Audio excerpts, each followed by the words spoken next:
and I think camp has gone well. We're a month in, and we're pretty much exactly where we should be from a workload perspective for our group as a whole.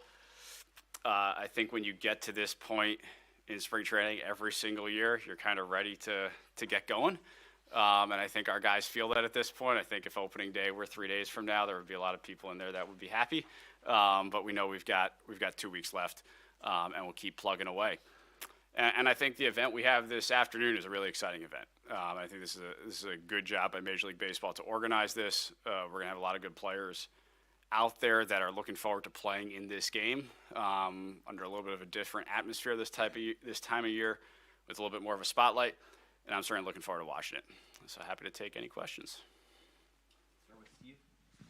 David, you mentioned good start to camp so far for you guys. From a pitching perspective, obviously the numbers are there for you guys. Is there something beyond, though, the results that has been particularly encouraging to you about what you've seen?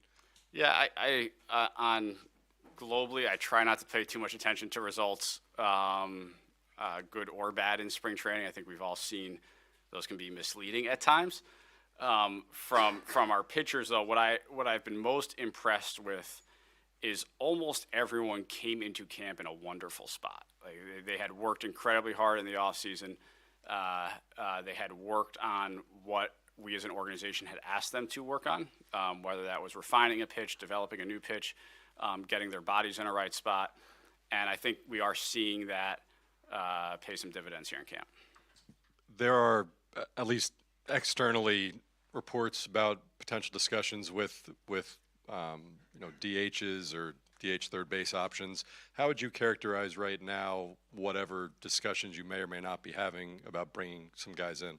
Look, I think our frame on this is we're never going to stop looking to improve our team, improve our organization. That doesn't stop on the first day of spring training. It's not going to stop on opening day.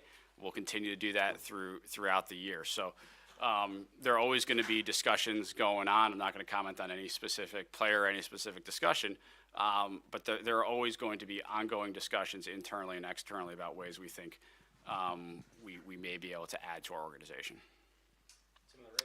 Relative to how you felt all off season and at the beginning of camp, what is your commitment at this point to giving Brett Beatty and Mark Vientos that chance to prove themselves and find out what they can be for you? I still think, and I'll continue to think, that it's important for us to give young players who have consistently succeeded at the minor league level chances to contribute at the major league level. I think that's important. Those two guys certainly fall into that category. I've also been consistent that needs to happen over the course of the year. Right. It may not need to happen exactly on opening day. It can, and we're still sorting through that.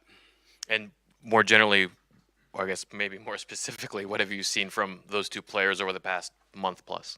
Yeah, I think both have clearly worked on their defense, and we've seen that. I think both have shown signs defensively at third base that they can play that position. That's exciting for me to see. I think that's exciting for our organization. And offensively, I think they're working to get their timing down, and we've seen that as well. But these are guys who have hit consistently throughout their careers, and I certainly have confidence that can continue. Just one more on that topic. What is the challenge for you of sort of balancing those two things, right? Because on the one hand, you said you do want to always be looking to improve your team. On the other hand, you do want to give opportunities to these young guys, and those ideas can be conflicting. So how do you balance that? Yeah, this is, I think, the needle that we're trying to thread, and we've talked about this all off season. You're right. At times there is tension between those two endeavors, and we're going to do our best to balance it and ensure that we can put a competitive team, a good team on the field right now, and also build for that sustainable success long term that we're seeking to do. Do you expect, more directly, I mean, the options that you have now, do you expect those to be your primary options on opening day? Yeah, I do. Mike? What's the best thing that's come out of this camp, the thing you feel the best about right now?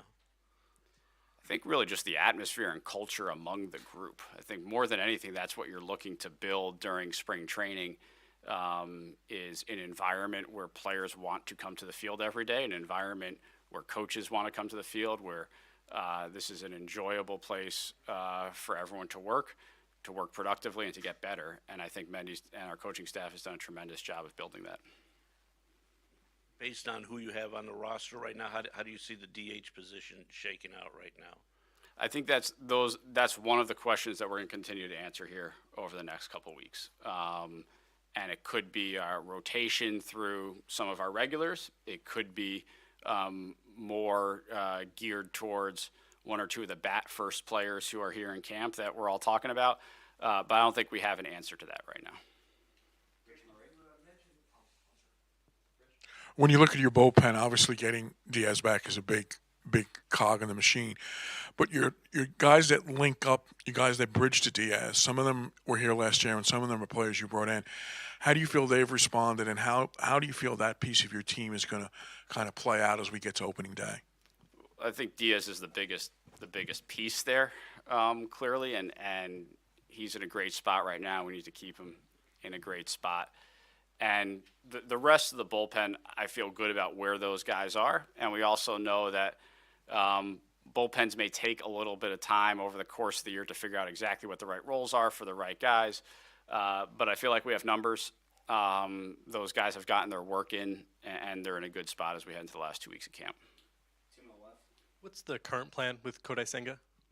So Senga is the current plan is we'll have another probably week to 10 days of no throw.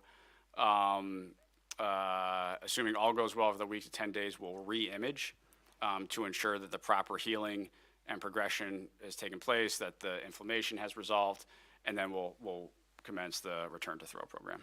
Initially, it was a 3-week shutdown until this period. What has created this additional 7 to 10 days? I think it's just our internal pacing of this and our internal testing. We've got a lot of objective information that we can use as we go through this process. You know, time frames are our best understanding, our best suggestion, in many ways our best guess at the time of diagnosis. I'm always going to try to provide time frames to you guys because I know you want them and it's helpful. But sometimes it's going to be shorter, sometimes it's going to be longer. In this case, it's probably about a week longer than we had anticipated at the front end. David, you used the term threading the needle to the two-prong you're trying to accomplish here. That was a theory when you took over. Can you take us through the application, how difficult it's been to try to live in both worlds? I think it's just sort of constant judgment calls, right? And I do think you can do both at the same time. We should be able to do both at the same time. And it's as we're looking at any particular decision point, does it tip the scale one way or the other? Do we think it tips the scale too far one way or the other? And those are the judgment calls that we're constantly talking about as an organization.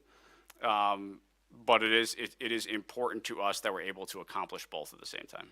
Do you have, for want of a better term, weeks, number of games, months, where you turn stronger one way or the other during the season? And what would be the strongest indicators for what you would make you, say, take away at bats from a young player, or push to get a veteran guy, or trade a veteran guy, etc.? I don't have firm cutoffs in my mind. I think every situation is unique. I think we have to look at every situation as it unfolds. And again, it comes back to a little bit of a judgment call and frankly, a little bit of feel as you're going through the course of the season. You got to feel for not only the individual player, but also where the team is at that moment in time. So these are going to be constant conversations, and there is not a firm number of plate appearances, number of games, firm moment in the season where I think we have to make these calls. You mentioned the DH spot being something you guys are still working through. Are there other areas of competition, those last couple bullpen spots maybe, that you're still thinking about? Yeah, I think that's right. I think it's DH and maybe those last couple of position player roster spots and how those decisions interplay with one another. And then yes, the last couple of bullpen spots, the last rotation spot, those are all decisions that we're continuing to evaluate and discuss. How much are those swayed by how guys are performing in the here and now in spring? This gets back to, we try not to look too much at the overarching performance maybe. We try not to look at the end result. We try our best to look at the process that's leading to that and how that process informs these decisions in the overall context of our roster. So who has options, who doesn't have options, who we think might be the right fit at the front end of the season in a particular role. So there are a lot of different factors. And in some of these, spring training performance plays a little bit of it, but certainly not the entirety. Hi, Dave. Jose from, Jose from El Nuevo Día newspaper from Puerto Rico. So Edwin Diaz announced that he's going to be his father again for the third time. Do you have any news when he's coming back to the team again? And as an organization, what do you expect from him this season? Thanks. He will be back here in the next couple of days. I don't know exactly when. We're very excited for him and his family. I know he's very excited. And what we saw the other night with his first appearance was one of the coolest spring training moments I've ever seen. For that level of intensity, what it felt like in a spring training ballpark was pretty cool. So I am excited to experience that for the first time on this side of these things with 40,000+ fans at Citi Field. And hopefully that happens on opening day. What are some of the markers with Starling Marte this spring, results on the field being one thing that you maybe have confidence in going into this year? I think with Starling, it's all about health. And we've seen him move really well, both on the base paths, running down the line, in right field. And so I have confidence that we're getting a healthy player, and that's the most important thing.